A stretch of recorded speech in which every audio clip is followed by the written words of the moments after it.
Daniel Brooks. The shout echoed across the hotel lobby. Daniel stopped just outside the revolving doors. When he turned around, the billionaire CEO of Sterling Hotels was running straight toward him. Everyone inside the lobby went silent. Daniel looked down at the cardboard box in his hands. His hotel badge was sitting on top of his belongings. He had just been fired, and now the woman who owned the entire company was chasing him. Daniel couldn't understand why. He had spent the last 10 minutes trying to accept what had happened. He'd been fired because he'd stopped working to help an elderly woman who collapsed in the lobby. He hadn't argued. He hadn't begged for his job back. He simply collected his things and walked away. So why was the CEO running after him? What Daniel didn't know was that Victoria Sterling had been watching the security footage, and what she saw changed everything. 3 hours earlier, Daniel Brooks had walked into that same hotel believing his life was finally about to change. He had spent 6 years earning the promotion he was about to ask for. What he didn't know was that by the end of the afternoon, he wouldn't have a promotion. He wouldn't even have a job. 3 hours earlier, Daniel Brooks was standing in the tiny kitchen of his apartment, trying to convince his 7-year-old daughter that burnt toast could still count as breakfast. Mia stared at the slice on her plate. "Dad." Daniel looked down, then back at her. "What? That is not toast." Daniel picked up the blackened slice and examined it like a scientist studying something dangerous. "You're right." He dropped it into the trash. "That was a failed experiment." Mia laughed. Daniel smiled as he reached for another slice of bread. This one came out perfectly golden. He placed it on her plate. "There, professional toast." Mia took a bite. "Much better." Daniel looked at the clock. His smile faded. He was running late. Not by much. But today wasn't a day he wanted to rush. Today was important. Very important. Mia noticed the way he kept looking at the clock. "Dad." "Yeah." "Is today your interview?" Daniel nodded. "The promotion interview." Mia smiled. "Are you going to get it?" Daniel paused. For a second, he wanted to say yes. He wanted to sound completely certain. Instead, he smiled. "That's the plan." Mia took another bite of toast. "What happens if you get it?" Daniel leaned against the counter. "Well," he pretended to think about it. "First, I become very important." Mia giggled. Then I probably get a very fancy chair." "You already have a chair." "Not a fancy one." Mia laughed again. Daniel loved moments like this. They were small, ordinary, but they were the reason he kept going. Daniel had been raising Mia alone for several years. He wasn't wealthy. He wasn't struggling to the point where they couldn't eat or keep a roof over their heads. But every month required planning. Every unexpected bill mattered. A broken appliance wasn't just annoying. It was something that had to be budgeted for. The promotion wouldn't make Daniel rich, but it could give him some breathing room. Maybe a slightly better apartment. Maybe replacing the refrigerator that had been making strange noises for months. Maybe being able to tell Mia yes instead of saying, "Maybe next month." Daniel walked over and crouched beside her. "You remember what I told you?" Mia nodded. "Don't give up." "Exactly." She smiled. "Good luck, Dad." Daniel hugged her. "Thanks, kiddo." He stood and grabbed his work bag. Before leaving, he checked his reflection in the hallway mirror. His tie wasn't expensive. It had belonged to his father. But Mia had told him it made him look like a manager. So he wore it. Daniel took one final breath, then opened the door. He had no idea that by the end of the afternoon, the promotion wouldn't matter anymore. Because something was about to happen that would cost him far more than a job opportunity. But before we continue, if you enjoy stories about ordinary people whose lives change because of one unexpected decision, subscribe to the channel. Because Daniel's story was only beginning. Daniel arrived at Sterling Hotels 8 minutes early. The building rose above the surrounding streets, covered in glass and polished stone. He had walked through those doors thousands of times. But that morning, everything felt different. He straightened his tie in the reflection of the revolving doors, and stepped inside. The lobby was already busy. Guests moved between the reception desks. Employees hurried across the marble floor. Daniel nodded to a few coworkers as he walked toward the elevators. He knew this building. He knew these people. He knew the job. That was why he believed he had a chance. For 6 years, Daniel had worked his way up from an entry-level position. He had learned how to deal with difficult guests. He had trained new employees. He had covered shifts when people called in sick. He had stayed late more times than he could count. Whenever something went wrong, Daniel was usually one of the people managers called. He had always assumed that eventually someone would notice. Maybe today was that day. The elevator opened on the executive floor. Daniel stepped out. He checked his watch. 4 minutes. Perfect. He walked toward the conference room. Before he could knock, the door opened. Richard Cole stood there, Daniel's manager. Richard was a man who always looked perfectly put together. His suit was immaculate. His hair was neatly combed, and his expression rarely revealed what he was thinking. Daniel. Mr. Cole. Richard glanced at his watch. You're early. I didn't want to be late. Good. He stepped aside. Come in. Daniel entered.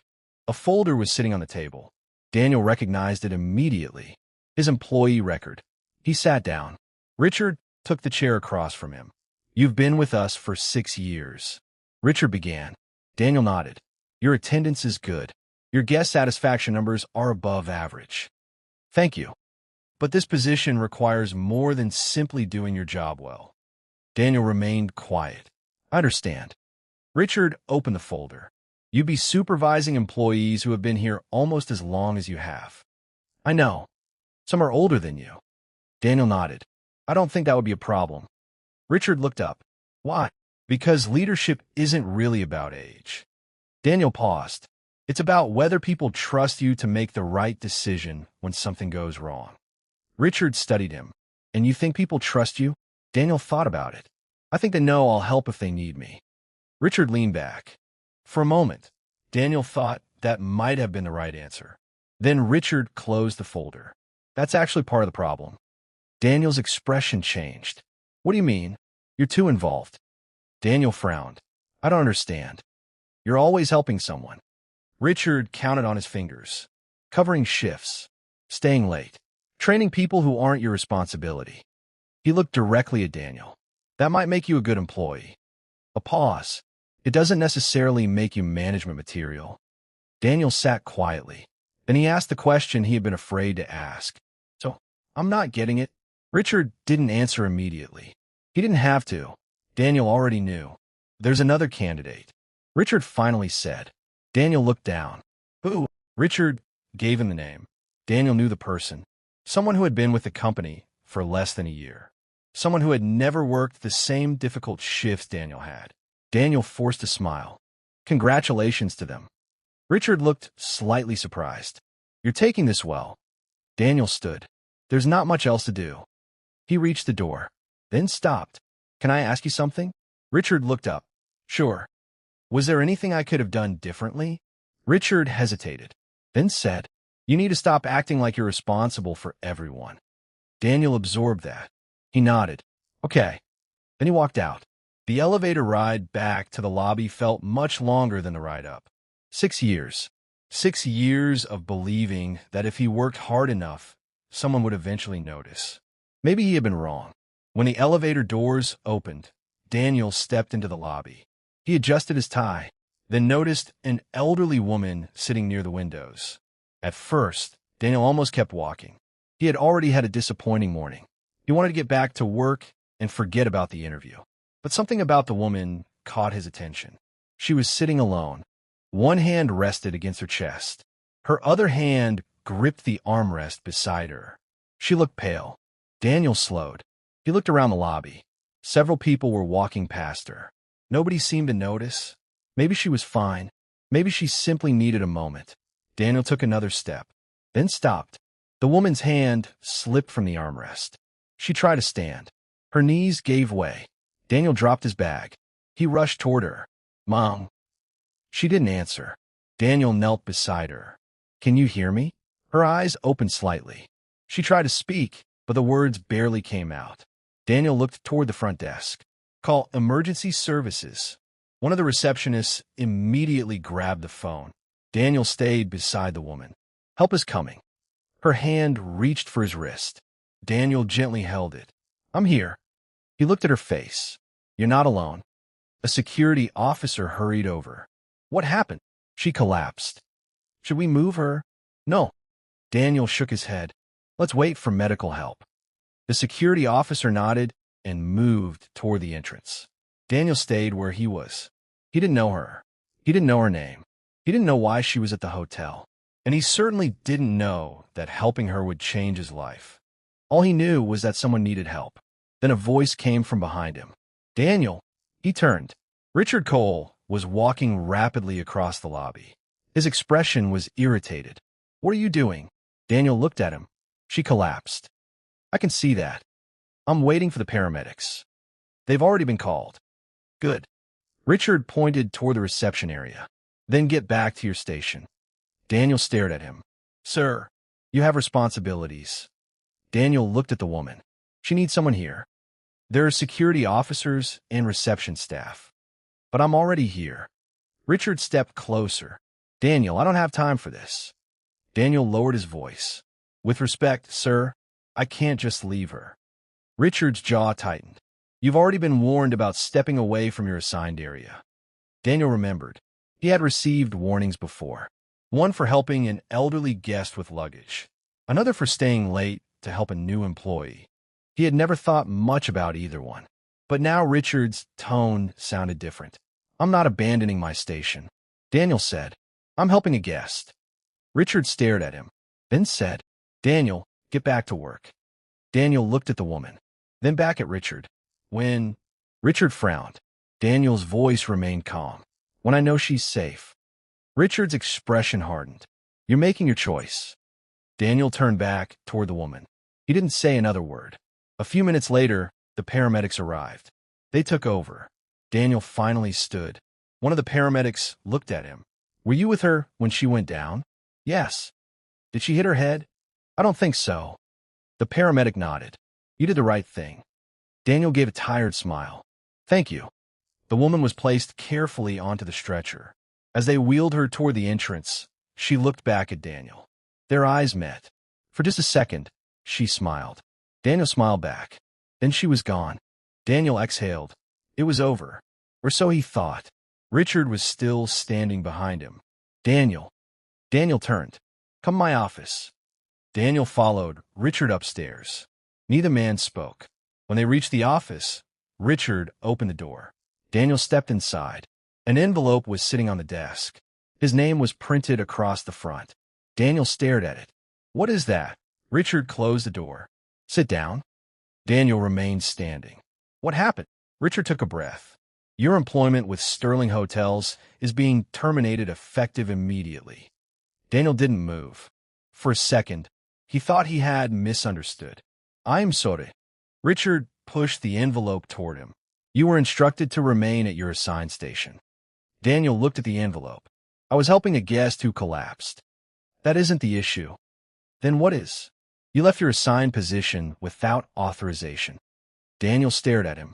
She was on the floor. Richard's expression remained cold. You made a decision. Daniel slowly nodded. So that's it. Richard said nothing. Daniel opened the envelope. He read the first sentence. Then read it again. Termination of employment. 6 years. Reduced to a few paragraphs on a printed sheet. Daniel thought about Mia. The rent. The groceries.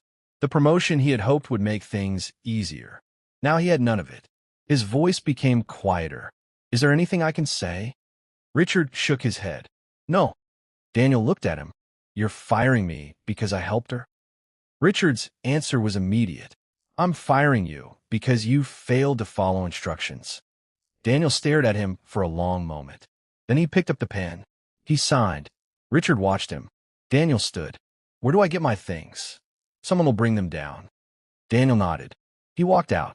A few minutes later, he stood in the lobby with a cardboard box in his hands. His badge, his jacket, a framed photograph of Mia, a coffee mug someone had given him years ago. That was his entire 6-year career. He walked toward the revolving doors. He didn't look back. He had no idea someone was about to call his name. Daniel Brooks. He stopped. Slowly, he turned around. Victoria Sterling was walking rapidly toward him. Then faster. Then almost running. Daniel looked around. Employees had stopped what they were doing. Victoria reached him. Daniel. Mom. She looked at the box, then his badge, then his face. Were you just fired? Daniel hesitated. Yes. By Richard Cole? Yes. Victoria's expression changed. Why? Daniel looked confused. He said I abandoned my station. And did you? No. What happened? Daniel explained. The elderly woman. The collapse. The paramedics. Richard. The firing. Victoria listened without interrupting. When Daniel finished, she asked, Did you know who she was? Daniel frowned. No. Victoria held his gaze. Good. Daniel looked even more confused. Good. Victoria reached for her phone. I asked security to pull the footage. She showed him the screen. Daniel watched himself on the recording. There he was walking through the lobby, stopping, running toward the woman, calling for help, staying beside her, then Richard arriving. Daniel watched himself refuse to leave. Victoria paused the footage. Richard told me you abandoned your position. Daniel said nothing. He didn't tell me why. She looked at him. I wanted to see for myself. Daniel looked at the screen. For the first time since being fired, he felt something other than anger. Someone had actually looked. Someone had actually seen what happened. Victoria lowered the phone. You didn't abandon your responsibilities, Daniel. Daniel looked at her. You protected a guest. Daniel glanced down at the box in his hands. Apparently that wasn't enough. Victoria's expression hardened. It should have been. Then she asked, Do you know who that woman was? Daniel shook his head. No. Victoria Post. Her name is Eleanor Hayes. Daniel waited. The name meant nothing to him. Victoria noticed. You really don't know? No. Victoria gave a faint smile. I didn't think you would. Victoria led Daniel back inside. They entered a private conference room. Daniel placed his box beside the chair. Victoria sat across from him. Eleanor Hayes is 81. Daniel listened. She has investments in several major hotel properties. Daniel nodded. So she's wealthy. Very. Victoria folded her hands. But that's not why I'm telling you. Daniel looked at her. Then why? Because she was supposed to meet me today? Daniel's eyebrows rose. For business. Victoria nodded. She has been a close friend of my family for years. Daniel looked down. And I had no idea. That's exactly what matters. Victoria leaned forward. You helped her without knowing who she was. Daniel shrugged. She was on the floor. Victoria smiled. Most people become very different when they realize someone important is watching. Daniel shook his head. I didn't know anyone was watching. I know. Victoria stood and walked toward the window. That is why I watched the footage twice. Daniel looked at her. Twice. Yes. She turned back. You were the only person who stopped immediately. Daniel didn't know what to say. Victoria continued. You didn't ask for help from someone else and walk away. You didn't wait for someone more senior. You didn't ask who she was. You simply helped. Daniel looked down. She needed help. Victoria smiled. That seems obvious to you. She paused. It isn't always obvious to everyone. Victoria opened Daniel's employee file. How many disciplinary warnings have you received? 2. Victoria shook her head. 3. Daniel frowned. She slid the records across the table. Daniel recognized them. One was for helping an elderly guest with her luggage. Another was for staying late to help a new employee. And the third was the warning Richard had issued that morning. Daniel stared at the documents. I forgot about the first 2. I didn't. Victoria looked at the reports. All 3 were approved by Richard. Daniel looked up. So all 3 involve you helping someone. Daniel was quiet. Victoria continued. I reviewed several other employee complaints this morning. Daniel waited. I found a pattern. Richard had been using workplace rules to punish employees whenever they stepped outside their assigned duties, even when they were helping guests or co-workers. It wasn't a massive conspiracy. It wasn't some secret operation. It was something much simpler. Richard believed efficiency mattered more than people, and he had used his position to enforce that belief. Daniel looked down. So he fired me because I helped someone. Yes. Victoria closed the file, and I should have noticed it sooner. Daniel looked at her. What happens now? Richard is suspended while we investigate the complaints. Daniel nodded. And me? Victoria looked at him. That's what I wanted to talk to you about. Daniel stood. You're giving me my job back? Victoria shook her head. Not exactly. Daniel frowned. Victoria placed another document on the table. Daniel looked at it. His eyes widened. Assistant Operations Manager? Victoria Nadif. The position you interviewed for. Daniel stared at the document. I don't understand. I reviewed your performance history. Victoria tapped the file. You've been doing parts of this job for years. Daniel looked down. Richard said I wasn't management material. Victoria smiled. Richard was wrong. Daniel didn't answer. Victoria continued. You know the employees. You understand the guests. You know how the hotel actually works. And apparently, you know something else that can't be taught. Daniel looked up. What? Judgment. Daniel sat quietly. Victoria leaned back. I'm not offering you this because I feel sorry for you. Daniel nodded. And I'm not offering it because Eleanor Hayes knows your name. He looked at her. I'm offering it because you earned it. Daniel looked at the document again. Then he remembered Mia that morning. Are you going to get it? He smiled. But before signing, he asked, what about the other employees? Victoria understood immediately. The people Richard treated unfairly? Daniel nodded. They're being reviewed. And if they were wrongfully disciplined, those decisions will be corrected. Daniel looked down at the document. Then back at Victoria. I'll take it. Victoria smiled. Good. Daniel signed. That evening, Daniel walked through the front door of his apartment. Mia ran toward him. Dad! Daniel caught her. She looked at his face. Then at the cardboard box he'd brought home. Her smile disappeared. What happened? Daniel crouched beside her. I lost my job today. Mia's eyes widened. You did. Daniel nodded. But... He smiled. I got another one. Mia looked confused. What do you mean? Daniel handed her the new badge. She stared at it. Assistant Operations Manager. Her mouth fell open. You got the promotion? Daniel nodded. Mia threw her arms around him. Daniel laughed. He hugged her tightly. Then she pulled back. Dad, yeah. Why did you help that woman? Daniel thought about it. He could have told her about Eleanor's money, her influence, the CEO, the promotion. But none of those were the real reason. So he told her the truth. Because she needed help. Mia nodded. Daniel smiled. Sometimes you have to do what's right before you know whether it'll work out. Mia hugged him again. Daniel closed his eyes. For the first time that day, he wasn't thinking about the promotion, or Richard, or the hotel. He was thinking about something much simpler. His daughter had watched him lose his job, but she had also watched him refuse to walk away from someone who needed him. And maybe that mattered more than any title. The following week, Daniel walked through the lobby of Sterling Hotels again. But this time, he wasn't carrying a cardboard box. He wore his new management badge. Employees greeted him as he passed. Daniel stopped near the same spot where Eleanor had collapsed. He looked around, then smiled. Across the lobby, Victoria Sterling watched him. She didn't see the employee she had almost overlooked. She saw a man who had proven something without ever knowing anyone was watching. Sometimes the most valuable person in a company isn't the person with the biggest title. Sometimes it's the person who stops when everyone else keeps walking. Daniel Brooks had stopped. That decision cost him his job, but also changed his life. And if Daniel's story reminded you that doing the right thing is still worth it, even when nobody is watching, subscribe to the channel and tell us in the comments.